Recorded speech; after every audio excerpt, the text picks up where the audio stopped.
बचपन से म्यूज़िक कर रहा हूँ और मैंने इंडियन क्लासिकल और वेस्टर्न क्लासिकल म्यूज़िक सीखा है। मैंने वेस्टर्न क्लासिकल में इलेक्ट्रॉनिक कीबोर्ड्स में ग्रेड 7 किया है फ्रॉम ट्रिनिटी कॉलेज लंदन, और इंडियन क्लासिकल म्यूज़िक मैंने उस्ताद वसीफुद्दीन डागर साहब से सीखा है ध्रुपद। और when I was 7 years old, that's first I when I composed my first tune. Yeah. और सर बात अगर निर्जा की करी जाए, अभी आपने निर्जा को जो म्यूज़िक उसका डायरेक्ट किया है, सो निर्जा क्या मतलब उसके बारे में थोड़ा हमारे दर्शकों को बता दीजिए। निर्जा के म्यूज़िक के बारे में? हाँ जी। तो निर्जा का म्यूज़िक बहुत सिंपल है, बहुत मेलोडी है उसमें, और हम लोगों ने देखिए नॉर्मल लाइफ जो सिचुएशन होती है उसमें कभी भी म्यूज़िक नहीं होता, और ये जो फिल्म है उसमें एक ये फैक्टर ज़रूरी था क्योंकि वो इस तरीके से नहीं बनाई गई है जिसमें आपको ज़रा सा भी ऐसा लगे कि कुछ रियल नहीं है। तो क्योंकि वो इतनी रियल थी, इतनी जेन्युइन थी, तो along with the melody it was important to have music that also felt like that at times that it was honest and it was for you. So हम लोगों ने क्या किया उस चीज़ के लिए, हमने कॉन्सेप्चुअल कॉन्सेप्ट्स का यूज़ किया गानों में। जैसे एक गाना है ऐसा क्यों माँ, उसमें मैंने आ ई ई उ री जो हिंदी अल्फ़ाबेट्स हैं उनका यूज़ किया, ताकि क्योंकि वो सुनते ही आपको एक सर्टन नॉस्टैल्जिया फील होता है। एंड जो जीते हैं चल गाना है उसमें हमने महामृत्युंजय मंत्र को यूज़ किया, और ताकि द मंत्र has got such a wonderful sound to it that if you are talking about a person who has actually won over death, that mantra is a mantra about victory over death. So we thought of having conceptual songs rather than just having songs. So that's why each song has a certain concept to it, like the love song Gehra Ishq.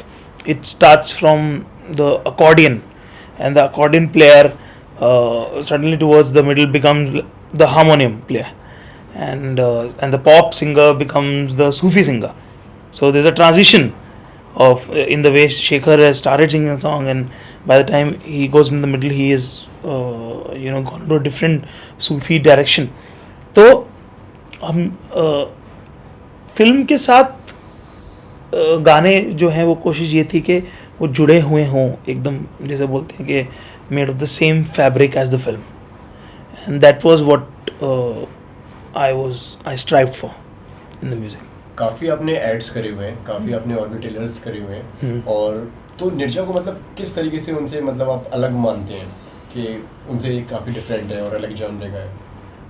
Nirja एक उसमें एक individual quality है उस film में, and that is mainly because जिस तरीके से Ram sir ने उस फिल्म को डायरेक्ट किया है, बहुत he is kept it very honest, he is kept it very genuine, and the performances or the camera work or the the plane, anything, the terrorist, everything looks so real that at times you actually feel that you are one of the passengers on the plane. तो इस तरीके से अलग है film के, इस तरीके की you don't get to see this kind of honest filmmaking every day. So किस तरीके से आपको निर्जा का म्यूजिक मिला? मैं राम माधवानी के साथ एड्स पे काम कर रहा था, उनके साथ मैंने 2 साल काफ़ी सारे एड कैंपेस में काम किया, जिसकी वजह से उन्होंने मुझे हमारा कोलैबोरेशन अच्छा रहा, and then he gave me this great opportunity to compose for the film. I have compose all the songs and as well as the background score for the film. तो निर्जा को लेके किस तरीके से कुछ अलग एक्सपीरियंस रहा कि मतलब कभी रिकॉर्डिंग कर रहे हो, कभी राम सर ने कुछ उस तरीके की कोई बात अगर आप शेयर करना चाहें तो? एक फिल्म में इंटरेस्टिंग चीज़ जो हुई है वो हुई है जिस तरीके से मैंने इस फिल्म का बैकग्राउंड स्कोर कंपोज किया है, वो बहुत ही डिफरेंट प्रोसेस है.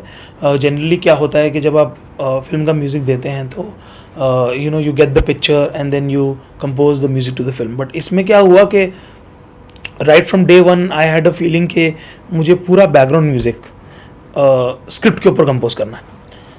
तो हम लोगों ने कुछ 12 थीम्स बनाई जो अलग अलग, जैसे मैं I would take the script and take 5 or 10 minute section of it and compose music on it, and then I would send that particular theme to Ram sir. So like that they were on 12 themes. So while I was composing the themes, I started composing the themes. I felt के ये मैं script को imagine तो कर रहा हूँ, but ये translate कैसे होगा, you know, how is the director seeing it. तो उसके लिए मैंने क्या किया, मैंने एक्टिंग वर्कशॉप्स अटेंड करी. So when I attended those acting workshops, I realize that a lot of these actors are going to act in a very real way. It's not going to be dramatic at all, and that gave me a little more vision. So for 8 months, without even looking at the rough cut or any visual of the film, I was composing the background music. By the time the film was edited and I was shown the film, I had composed almost 2.5 hours of music already. And then me and Ram sir sat together for 10 days and we actually made the music tailor made for the film. So this was a very different process. It helped in a way because when I'm composing to the script, there's a certain imagination that comes. You know, it's not direct. वरना आपके सामने picture होती है, आप picture के हिसाब से exact music बना देते हैं, बट यहाँ पर एक इमेजिनेशन है, एक फीलिंग, एक you concentrating on the emotion, और वो उस तरीके से हेल्प करता है क्योंकि एक बैक स्टोरी होता है म्यूज़िक में. एंड जब मैं उनके साथ उनकी एड्स पे पे काम किया मैंने राम सर के साथ, बहुत सारी एड्स ऐसे ही कंपोज हुई जहाँ पर मैं स्क्रिप्ट के ऊपर कंपोज करके उनको ट्रैक भेजता था. Then he used to change the track, like change the positioning of the track, और and then it used to come to me. And then I realise के अगर हम लोगों ने एड्स पे ऐसा किया and we have achieve something that was different, why shouldn't we do it for the film. So oh sorry, 1 minute, just give me a minute. Hello. हाँ. तो वो बड़े इंटरेस्टिंग वे में हुआ है म्यूजिक, इसलिए.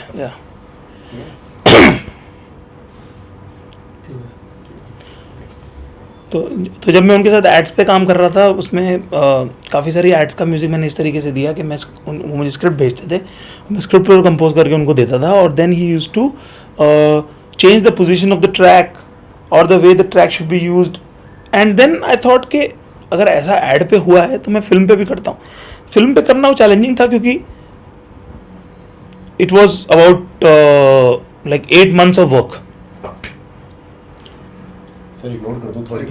मैं इग्नोर कर देता हूँ, मैं ऑफ ही कर देता हूँ. मुझे पकड़ा दो. हाँ ठीक है. ठीक है ना. या ये लाइन फिर से ले लेते हैं इसके पहले से. ऐड वाला सर शुरू करा. तो मैं उनके साथ जब मैंने ऐड पे काम किया, मैंने डिफरेंट पूरा जो मैंने जो क्वेश्चन पूछा था ना, उसी से वहीं से आप स्टार्टिंग से थोड़ा बता दीजिए. पूरा क्वेश्चन बैकग्राउंड स्कोर वाला, उससे पहले आपने बोला क्वेश्चन आपका था कि क्या डिफरेंट था प्रोसेस में नीरजा के, तो वो पूरा मैंने जो सब बोला था वो सब खराब हो जाएगा क्या? सभी मतलब जो एक ऐसा बोल दीजिए कि मतलब जो एडिटर जो है ना उसको कवर कर ले, ये पूरा सेंटेंस को वहाँ से लेके बात है. तो तभी मैं ऐड से शुरू कर रहा था क्योंकि वहाँ तक वो हो जाएगा और ये वाला पॉइंट आ जाएगा. ठीक है.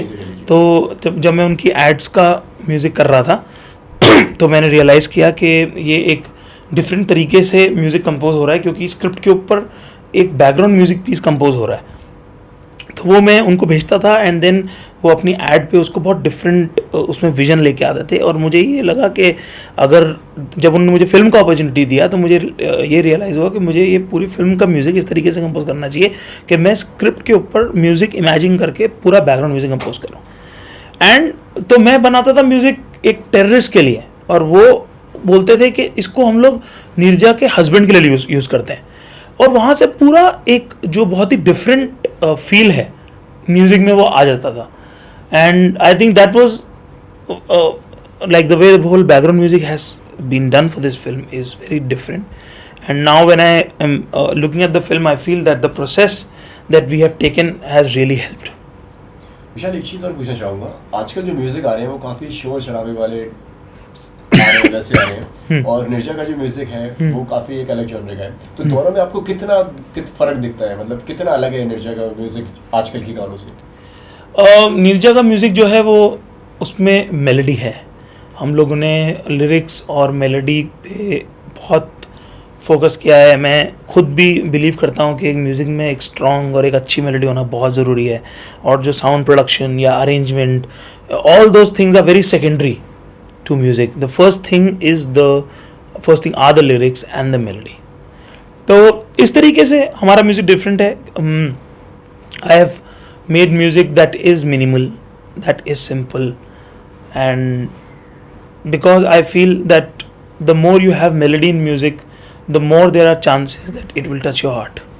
थोड़े निर्जा के बारे में थोड़ा जानना चाहेंगे, थोड़ी मूवी के बारे में क्या कहना चाहेंगे निर्जा के बारे में? The movie is a very special film. It is so genuine, it is so honest in its execution that a lot of times you feel that the passengers are real, the terrorists are real. So Ram Madhwani has created a feel, created a zone that the movie takes you in, and it is a brilliantly done film, and I feel that everyone must watch the film, especially for Neerja Bhanot, who is so much of an inspiration to all of us, and especially because what she did. Government के लिए क्या है? Okay sir, आने वाले अपने थोड़े projects, थोड़े assignments के बारे में थोड़ा बता दीजिए कि अभी हम आपको आगे और किन में देख सकते हैं? अभी तो निर्जा का काम ऑलरेडी भी जस्ट ख़त्म हुआ है. फिल्म मिक्सिंग अभी भी चल. क्या हुआ? कैमरा अच्छा ओके. या सर, आने वाले प्रोजेक्ट्स के बारे में थोड़ा बता दीजिए. अभी मैं निर्जा का काम जस्ट अभी ख़त्म हुआ है, and I am awaiting the 19 February release. तो I just hope, I'm hopeful that after this film I back some good projects. और सर, जाते जाते निर्जा के बारे में क्या कहना चाहेंगे दर्शकों से? निर्जा एक बहुत स्पेशल फिल्म है, बहुत जेन्युइन है, बहुत ऑनेस्ट है अपनी एग्जीक्यूशन में, and everyone must watch this film because of the way it has been made from heart, and because of Neerja Bhanot, who is so much of an inspiration to all of us. Thank you so much.